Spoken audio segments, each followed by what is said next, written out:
दर्शन भी करेंगे। नमो अरिहंताणं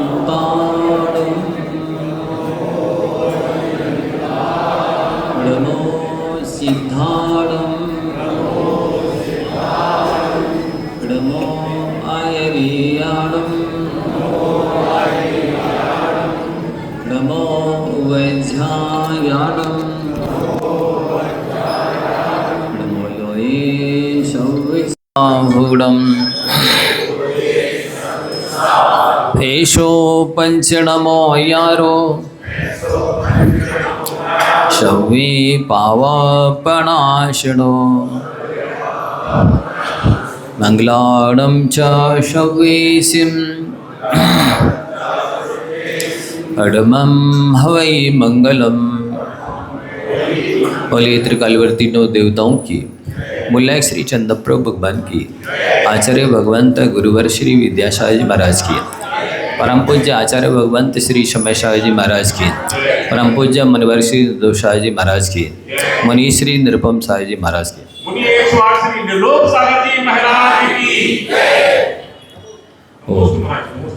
पुनाति आत्मानं पूयेतेति पुण्यम।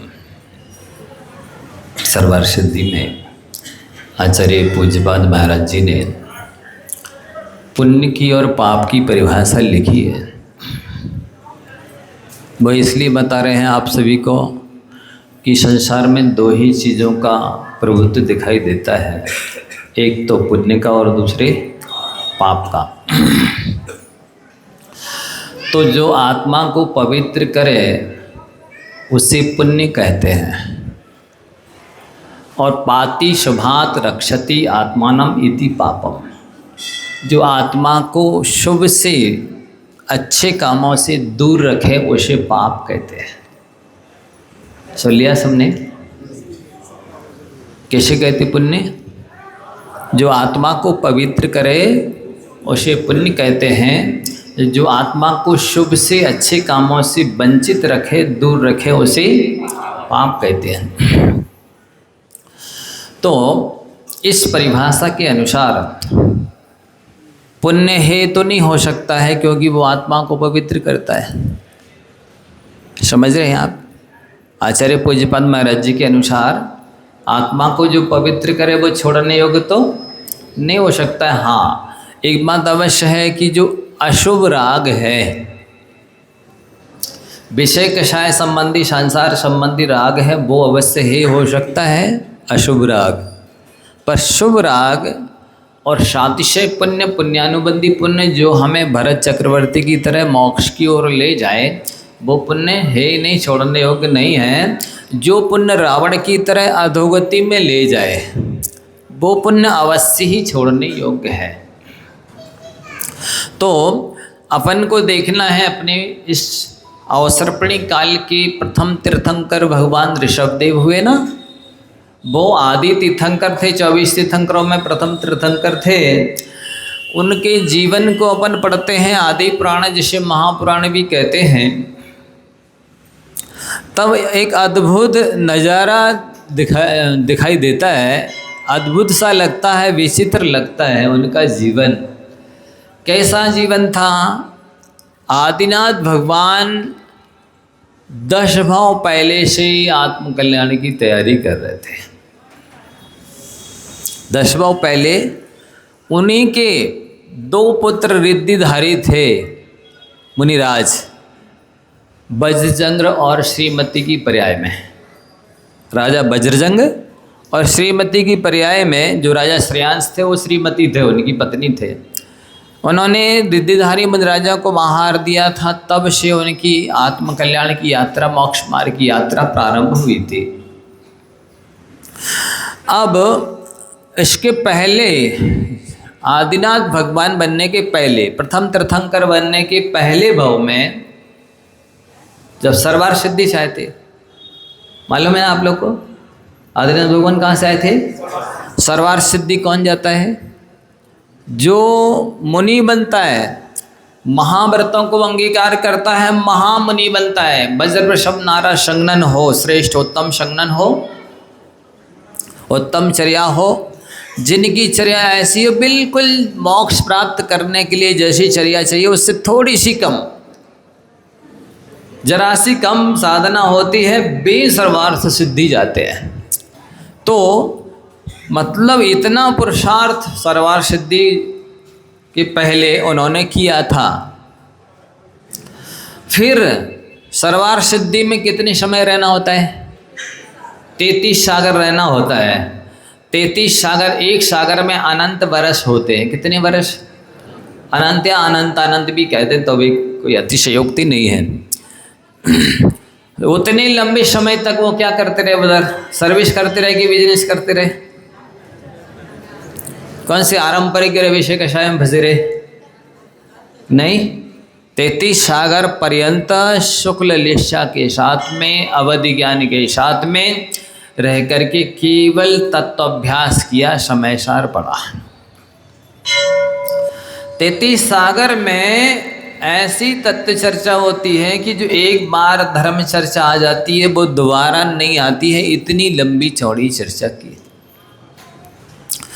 इसके बाद जब उनका यहाँ आना हुआ तो 9 महीने तो गर्भ में रहते, उसके भी 6 महीने पहले से अवधिज्ञानी सौदर्मेंद्र को, कुबेर को इत्यादि को मालूम चल जाता है कि फलानी नगरी में और फलाना जीव तीर्थंकर के रूप में गर्भ में आने वाला है। तो वो कुबेर को आज्ञा देते हैं सौदर्मेंद्र, और 15 महीने तक कंटिन्यू किन्हीं आचार्य भगवंत की मत से 24 घंटे में 3 बार और किन्हीं आचार्य भगवंत की मत से 24 घंटे में 4 बार, और एक बार में 3.5 करोड़ रत्न, मतलब 14 करोड़ रत्नों की प्रतिदिन 15 महीने तक वृष्टि करता है। और जब गर्भ में आना होता है उसके पहले अयोध्या की रचना और 56 कुमारी देवियों का के द्वारा सेवा, और स्वयं सौदर्मेंद्र एक वॉलेंटियर की तरह 24 घंटे पहरेदार बन करके रहता है। ये सब आप जानती हैं, पढ़े लिखे धर्मात्मा लोग हैं, यहाँ के अच्छे अच्छे लोग छट के आ गए यहाँ। तो इनको ज़्यादा विस्तार से बताने की ज़रूरत नहीं है, हम तो हिंट कर रहे हैं, थोड़ा टू द पॉइंट बता रहे हैं आपको कि क्या हुआ। तो इतने लंबे समय तक सौधर्मेंद्र को आदि लेकर के, 56 कुमारी देवियाँ को आदि लेकर के, कुबेर को आदि लेकर के असंख्यात देवी देवताओं ने सेवा सुरक्षा की। गर्भ में आए तो गर्भ कल्याणक बनाया गया, उसका तो हम वचनों से उद्घाटन नहीं कर सकते हैं, विवेचन नहीं कर सकते हैं। कितनी महिमा उन्होंने गाई है गर्भ कल्याणक की और जन्म कल्याणक की। जब जन्म कल्याणक हुआ तब भी असंख्यात देवी देवताओं ने गर्भ कल्याणक मनाया और सुमेरु पर्वत पर ले जा कर के जन्माभिषेक को आदि लेकर के, तांडव नृत्य को आदि लेकर के बहुत महिमा गाई। अपने आप को अहो भाग्य माना, धन्य भाग्य माना, कृतकृत अपने आप को माना सौधर्मेंद्र ने कि मुझे 3 लोक के नाथ बनने वाले आत्मा का कल्याणक मनाने का सौभाग्य प्राप्त हो रहा है। फिर उनकी आयु कितनी थी आदिनाथ भगवान की? 84 लाख पूर्व वर्ष की। कितनी?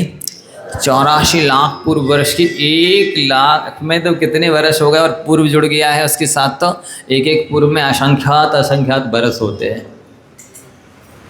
इतने लंबे समय तक वो यहाँ राज्य अवस्था में रहे। हम आप लोग से एक प्रश्न करेंगे क्योंकि बहुत बुद्धिजीवी लोग यहाँ में दिखाई दे रहे हैं। आप लोग कहीं सुना होगा कि चौथे गुण स्थान वाले की भी आत्मानुभूति होती है, उसको भी कम से कम 6 महीने में एक बार आत्मा में डुबकी लगाता है वो। तो हम आपसे पूछना चाहते हैं कि 33 सागर में कितने बार डुबकी लगा लेगा? कितने बार लगाएगा? और आपको मालूम है कि एक बार डुबकी लगाने में आचार्य कुंद देव ने लिखा है, जब अन्नाणी कम्मम खवेदी भाव सह सहस कोडि ही तम राणी तिहि गुत्तो खवेदी उशास बेतेणे। अज्ञानी करोड़ों वर्षों तक तपस्या करे, 12 तप करे और जितने भी व्रत नियम संयम है सबका पालन करे, वो उतने समय में जितने पाप कर्म की निर्जरा करेगा और पुण्य का बंद करेगा, उतने कर्मों की निर्जरा एक ज्ञानी आत्मा में लीन होता है तो क्षण भर में कर देता है। ध्यान देना गंभीरता से। इतने कर्मों की निर्जरा, करोड़ों जन्मों में की जाने वाले पाप कर्म की निर्जरा एक बार डुबकी लगाने में क्षण भर में हो जाती है। अब 33 सागर में उन्होंने अनंत अनंत बार डुबकी तो लगा ली होगी, तो उनके तो बहुत सारे कर्म, पाप कर्म की निर्जरा हो गई होगी और पुण्य भी बहुत सारा बन गया होगा। इतना ढेर पुण्य लगाने वाले जीव को तो यहाँ मनुष्य, ये नियोग है, मान लो कि मनुष्य पर्याय से और मुनि अवस्था से मोक्ष होता है, तो यहाँ आने के बाद तो तुरंत उनको 8 वर्ष अंतर मुहूर्त में दीक्षा ले लेनी चाहिए थी और दीक्षित हो जाना चाहिए था, मुनि दीक्षा ले लेनी चाहिए थी। क्यों? क्योंकि 33 साल का अभ्यास है ना, समय सार का 33 साल, और पिछले भाव का ही महामुनि बन करके तपस्या की थी, उसका भी संस्कार तो था ना, और ढेर सारा पुण्य लेकर के आए थे, आत्मा में डुबकी लगा करके आए थे अनंत अनंत बार। तो यहाँ आकर के मुनि दीक्षा लेते और फिर जल्दी से अंतर मुहूर्त में केवल ज्ञान प्राप्त कर लेते। चलो मान लिया इनकी 84 लाख वर्ष पूर्व की आयु थी, तो उतने वर्ष तक उनको रहना था यहाँ, उसके बिना आयु को पूरी किए बिना तो मोक्ष होता नहीं है। तो ठीक है, इतने समय रहते, लेकिन वो केवल ज्ञानी बन के विहार करते, दिव्य दुनी खिराते, तो हम सबका शायद उसी समय कल्याण हो जाता। तो आपसे पूछना मेरा ये है कि इतने लंबे समय तक वो घर में क्यों रहे, भोगों से अतृप्त क्यों रहे, सौदर्यमिंद्र को क्यों चिंता करनी पड़ी, उसने क्यों अल्पायु वाली देवांगना को, नीलांजना को भेजा और जबरदस्ती उनके सामने मर गई, सो बैराग उत्पन्न कराया, उनको दीक्षा दिलाई, ऐसा क्यों करना पड़ा? ऐसे ज्ञानी बैरागी जीव के लिए ढेर पुण्य लेके जो आया हो, उसके लिए भी नीलांजना भेजना पड़ रही है, इंद्र को चिंता करना पड़ रही, क्यों? हमारा आपसे प्रश्न है। फिर इसके बाद में जब दीक्षा लेने के लिए तैयार हुए, चलो ठीक है, और दीक्षा ली, तो फिर भी असंख्यात देवी देवता दीक्षा कल्याणक मनाने आए, और साथ ही वे देवता लौकांतिक देव भी आए जो कहीं नहीं जाते, केवल बैराग की अनुमोदना और बैराग का दृश्य देखने के लिए आते हैं, अन्यत्र कहीं मनोरंजन करने या धर्म ध्यान करने के नाम पर भी नहीं जाते। आए उन्होंने क्या छोड़ा था? राजपाट छोड़ा था ना। अब वे 6 महीने के लिए दीक्षा लेते ही ध्यान में बैठ गए। शास्त्रों में लिखा है, यद अज्ञानेन जीवेन कृतं कर्म सुधारणम उपवासेन तत्सर्वम दहत्यग्निर्वेदनम। इस जीव ने अज्ञान से जो भी कर्म बांध लिए हैं, उपवास करने से वे सारे कर्म जैसे अग्नि से ईंधन जल जाती है, वैसे उपवास करने से कर्म जल जाते हैं। आदिनाथ भगवान ने एक उपवास किया क्या? 1 महीने का, 2 महीने का, 3 महीने, 4 महीने नहीं, 6 महीने की उपवास किया। सीधे एक सेटिंग में बैठे सो बैठे, ऐसा नहीं एक आहार एक उपवास, बैठे तो 6 महीने के लिए बैठे या खड़े रहे, जो भी 6 महीने तक। अब वो कर्म कहाँ से आए जिन्हें काटने के लिए 6 महीने उन्हें बैठना पड़ा? कहाँ से आए वे कर्म, कब बांधे हैं? कहते उन्होंने वो राज्यावस्था में अशी मसी कृषि शिल्प विद्या वाणिज्य षटकर्म का उपदेश दिया था, उस समय बैल को मसी का बांधने का उपदेश भी दिया था, तो उन्होंने ऐसा कर्म बांध लिया था। मतलब इतना उपदेश दिया कि बैल ज़्यादा अनाज खा लेंगे तो पेट फूल जाएगा, मर जाएंगे, इसलिए मसी का बांध देना अभिप्राय गलत तो नहीं था। फिर ऐसा कर्म बन गया कि 6 महीने के उपवास करने बैठ गए, फिर भी नहीं कटे वे कर्म। अब 6 महीने बाद आहार के लिए निकले, सो आज फिर विधि नहीं बनी, नहीं नौदा भक्ति से आहार मिला, फिर आके बैठ गए ध्यान में, फिर कर्म नहीं कटे, फिर निकले दूसरे दिन, फिर विधि नहीं बनी, नौदा भक्ति से आहार नहीं मिला, फिर आके ध्यान में बैठ गए, फिर भी कर्म नहीं कटे। ऐसा करते करते 7 महीने 7 दिन और लग गए। कितने हो गए? 13 महीने 7 दिन। हम आपसे पूछना चाहते हैं क्यों लगे इतने समय? जब वहाँ सर्वार सिद्धि में जाने के पहले महामुनि बने, महातप किया, 33 सागर सर्वार सिद्धि में धर्म ध्यान किया, तत्व चर्चा की, यहाँ आने के बाद में 6 महीने का उपवास और फिर 7 महीने तक वो निकलते रहे। अलाभ हुआ, अंतराय हुआ, समता रखी तो कर्म निर्जरा नहीं हुई होगी? हुई होगी। इतने लंबे समय तक उन्हें क्यों अंतराय आए? हम आप सबसे पूछना चाहते हैं क्या है वजह इसकी। और आज लोग समय सार पढ़ रहे हैं, धर्म की चर्चा कर रहे हैं, और वे कह रहे हैं हम तो चक्रवर्ती भरत की तरह तनी खुलती अंतर्मुहूर्त में केवल ज्ञान प्राप्त करेंगे।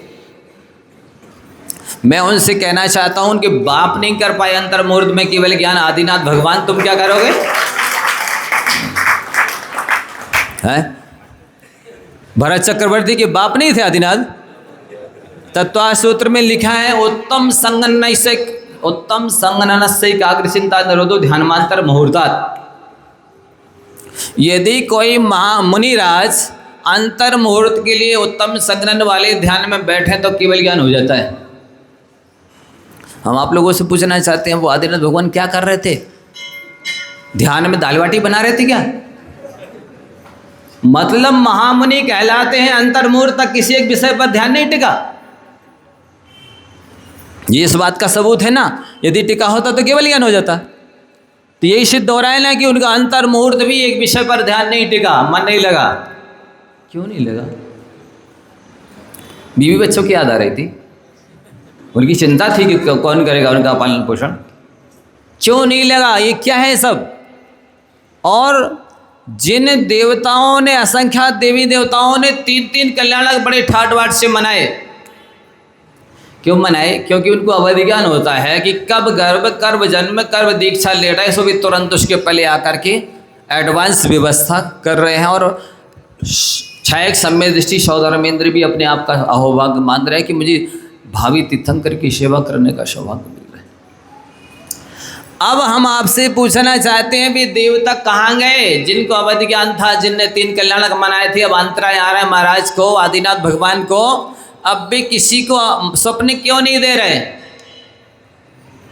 जैसे चंद्रगुप्त मौर्य के लिए 4 महीने जंगल में चौके लगाए देवताओं ने, इनको क्यों नहीं लगा रहे? है उत्तर आप लोग के पास? कोई बड़े बुद्धिजीवी लोग हैं, धर्मात्मा, इसलिए पूछ रहा हूं ना, कोई बात नहीं थी। हैं? कैसा अंतराय है? कैसा अंतराय है? इतना तप त्याग करने के बाद, इतने उपवास करने के बाद, इतना ध्यान लगाने के बाद, ध्यान लगाया होगा, प्रतिक्रमण किया होगा, जो भी अपनी भूमिका के अनुसार भावी तीर्थंकर हैं, जो भी जाप किया होगा, मंत्र किया होगा, क्यों नहीं कटा हुआ अंतराय कर्म? और क्यों नहीं इन देवों ने सहयोग किया? एक सामान्य से चंडाल के लिए यदि चतुर्दशी को फांसी लगाने का त्याग ये नियम ले ले और अपने नियम में दृढ़ रहे, तो उसकी गंधकुटी बनाने के लिए, सिंहासन की रचना करने के लिए देवता चले आते हैं। ये तीर्थंकर बनने वाले, इनके तो समोषण की रचना होने वाली है खुद ही, इनकी रक्षा करने क्यों नहीं आ रहे? मतलब ये है कि पाप कर्म के उदय में तीर्थंकर भी क्यों ना हो तो भी कोई देवी देवता काम में नहीं आता है। बंधुओं, आप किसी से ना डरें, लेकिन पाप से अवश्य डरना, ये बात ध्यान से सुन लो। दूसरा, ये तो आदि पुराण का चरित्र है। अब वर्तमान के महापुरुष का चरित्र तो आप सबने देखे ही है। पूज्य गुरुदेव आचार्य श्री विद्यासागर जी महाराज को जीवंत पुराण पढ़ा कि नहीं? चरित्र वो महासंत थे, उनकी श्रेष्ठतम समाधि हुई। लेकिन मैं प्रसंग ये बताना चाह रहा हूँ, आचार्य महाराज ने अपने जीवन में लाखों प्रतिमाओं की प्रतिष्ठा करवाई। वे कहीं से कहीं कम नहीं थे, उनकी कोई कमी नहीं रही, श्रेष्ठ समाधि हुई उनकी। लेकिन मैं प्रसंग किस पर ध्यान दिला रहा हूँ आपका, कि लाखों प्रतिमाओं की प्रतिष्ठा करवाई, हजारों संतशाला, हजारों गौशाला, हजारों हम जैसों को दीक्षा दी है। इस सब का 16.5% पुण्य उनके खाते में जा रहा है। लाखों ग्रंथों का प्रकाशन हुआ, 5 पात्र विधवा स्थली, भाग्योदय, पूर्णायु, हथकरघा, क्या नहीं किया। लेकिन फिर भी ऐसे निधत्ती निकाचित कर्म होते हैं कि अंत समय में कैसे भयंकर उदय में आए। हम सब लोग तो जरा सा कोई एकासन उपवास कुछ कर लिया, या कोई प्रतिमा विराजमान कर ली, या कोई अभिषेक पूजा कर ली, तो संतुष्ट हो जाते हैं। हाँ, अब तो हमारा कल्याण हो ही जाएगा। हम आप सबसे कहना चाहते हैं कि धर्म के मामले में कभी संतुष्ट नहीं होना। यदि अपना कल्याण चाहते हो तो कम जोर लगाओगे तो कमजोर कहलाओगे। पूरी ताकत लगा के आत्म कल्याण करना है। अनंत बार पहले मनुष्य पर्याय मिल चुकी है, अनंत बार मिल चुकी है। मुनिवृद्धार अनंत बार गृह खूब जायो, आप ये कह ही रहे हैं। जब व्यक्ति को अनंत बार 1 इंद्रिय की पर्याय मिलती है, तब एक बार 2 इंद्रिय की पर्याय मिलती है। अनंत बार 2 इंद्रिय बनता है, तब एक बार 3 इंद्रिय बनता है। अनंत बार 3 इंद्रिय बनता है, तब एक बार 4 इंद्रिय बनता है। अनंत बार 4 इंद्रिय बनता है, तब एक बार पंच इंद्रिय बनता है। अनंत बार पंच इंद्रिय बनता है त्रियंश, तब एक बार मनुष्य बनता है। अनंत बार मनुष्य बनता है, तब एक बार जैन बनता है। और अनंत बार जैन बनता है, तब एक बार वीतराग देवशास्त्र गुरु की शरण में आता है। अनंत बार धर्म की शरण में आता है, तब एक बार मुनि बनता है। और अनंत बार मुनि बनता है, तब एक बार 9वें गिरिवक जाता है। ऐसे अनंत बार 9वें गिरिवक हो आए हैं। अवधि ज्ञान था, शुक्ल लेशा थी, अहमेंद्र बन करके 9वें गिरिवक में तत्व चर्चा की। आत्मकल्याण तो छोड़ो, सम्यक दर्शन तक नहीं हुआ। यदि हुआ होता तो इस हुंडा और सरपणी काल में, वर्तमान काल में, दुखमा काल में, इस गुंडा और सरपणी काल में यहाँ जन्म नहीं लेते, विदेश क्षेत्र में तीर्थंकर स्वामी की सानिध्य में होते। इससे सिद्ध होता है आत्मकल्याण करना बहुत कठिन काम है, और ये भी निश्चित है कि आत्मकल्याण करना बहुत अनिवार्य कार्य है। जैसे भोजन करना आवश्यक है, उससे भी आवश्यक है श्वास लेना, उससे भी अनंत गुना आवश्यक है आत्मकल्याण करना। तो आप सबसे हमारा कहना है कि अपने जीवन में सभी लोग, आप सौभाग्यशाली हैं, जन्म से जैन कुल में जन्मे हैं, आपको जन्म से महामंत्र मिला है। ये अभी तो समय नहीं है, 2-4 मिनट में मुझे अपनी बात करनी है। आप इतना अवश्य समझ लें, समझदार को इशारा काफ़ी होता है, पहले पत्र में लिख देते थे ना कि एक ग्वाला जो जाति से अहीर कहलाता है, ग्वाले मनुष्यों को नहीं पढ़ाता था, पशु चराता था। उसको जंगल में दिगंबर मुद्राज के दर्शन मिल गए, प्रवचन सुन करके, महामंत्र की महिमा सुन करके उसने संकल्प कर लिया कि हम जीवन में हमेशा नमो कार्बन पढ़ते रहेंगे। नियम लिया, एक बार उसकी गायें गंगा पार चली गई, उनको लौटाने के लिए खुद भी नमो अरिहंताणम बोल करके और कूदा, तो एक कटा वृक्ष था ठूठ उसकी छाती में ठट गया, मर करके। उस महामंत्र के प्रभाव से वो सुदर्शन सेठ बजा अगले ही भव में, और उसका चरित्र बहुत अद्भुत है, रोचक है, समय नहीं तो सुनाते विस्तार से। एक महामंत्र के प्रभाव से मात्र एक भव शेष रखा, सीधा ग्वाले से डायरेक्ट सुदर्शन सेठ बना और मुनि दीक्षा लेकर के पटना गुलजार बाग से मोक्ष चला गया। बंधु, आप जन्म से जैन होकर के भी यदि महामंत्र के द्वारा अपना कल्याण नहीं कर पाए तो आप उससे ग्वाले से श्रेष्ठ हैं कि गए भी थे, बताओ। तो आप सभी को 1-1 लाख माला की नियम नहीं हो तो ले लेना। चतुर्मास में काफ़ी ने लिया होगा, फिर भी बहुत सारे बचे होंगे अभी तो। चलते फिरते उठते बैठते दुकान मकान ऑफिस में गाड़ी में शुद्धि में अशुद्धि में कभी भी पढ़ सकते हो। ये हम फिंगर काउंटर देंगे आपको, अभी तुम्हारा श्री को सुनना अभी नहीं देंगे, पर ये आपके लिए मशीन देंगे, इससे आप अशुद्धि में भी पढ़ सकते हैं। अपवित्र पवित्र हुआ उसकी व्याख्या आप सब समझते हैं। 1 लाख माला करनी है। दूसरी बात, आपको अपने जीवन में 1234 एकासन करना है चारित्र प्राप्ति हेतु। कौन से चारित्र की प्राप्ति हेतु? जिससे मोक्ष मिलता है उसे यथाख्यात चारित्र की प्राप्ति के लिए। इसमें कोई तिथि तारीख दिन का बंधन नहीं है। जब स्वास्थ्य मौसम अनुकूल हो तब एकासन करना है, नहीं बने तो शाम को पानी ले लेना। 8 पैसा पुण्य का कम होगा लेकिन नहीं की अपेक्षा ठीक है। इसमें क्या है, यदि आप पहले से कर रहे हैं तो जो शेष बचे हैं वो इसी में गर्वित होंगे। आगे जब भी 10 लक्षण 16 कण अष्टानिक में रविवार अष्टमी चतुर्दशी मकर सप्तमी को जब भी करोगे इसी में गर्वित होंगे। मात्र आज से अब से लेकर के पूरी जिंदगी में 1235 एकासन करने हैं मय उद्यापन की। यदि पूरे नहीं हो पाए और आयु पूरी हो गई तो पूरा पुण्य मिलेगा, नियम टूटने का डर नहीं है। एक ये चित्र हमारा प्रिय चित्र है, सम्मेद शिखर सहित पंचतीर्थ के भगवान हैं।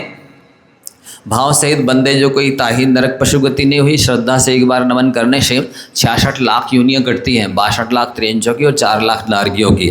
इसलिए इसको 4 बना करके घर की चारों दीवारों में लगा लोगे तो वास्तुशास्त्र संबंधी सारे दोष दूर हो जाएंगे, सारे विघ्न दूर रहेंगे और दर्शन होते रहेंगे, भाव अच्छे रहेंगे। जितनी बार दृष्टि पड़े आँखों की पलक झुका कर नमस्कार करते रहना, पुण्य बढ़ता रहेगा, पाप घटता रहेगा। ये चित्र दे रहे हैं, पीछे से आशीर्वाद देंगे। जो भी आज से 1235 के एकासन करेगा, गुना में 4.5 महीने प्रवचन होने के बाद जब हमारी अग्नि परीक्षा हो चुकी,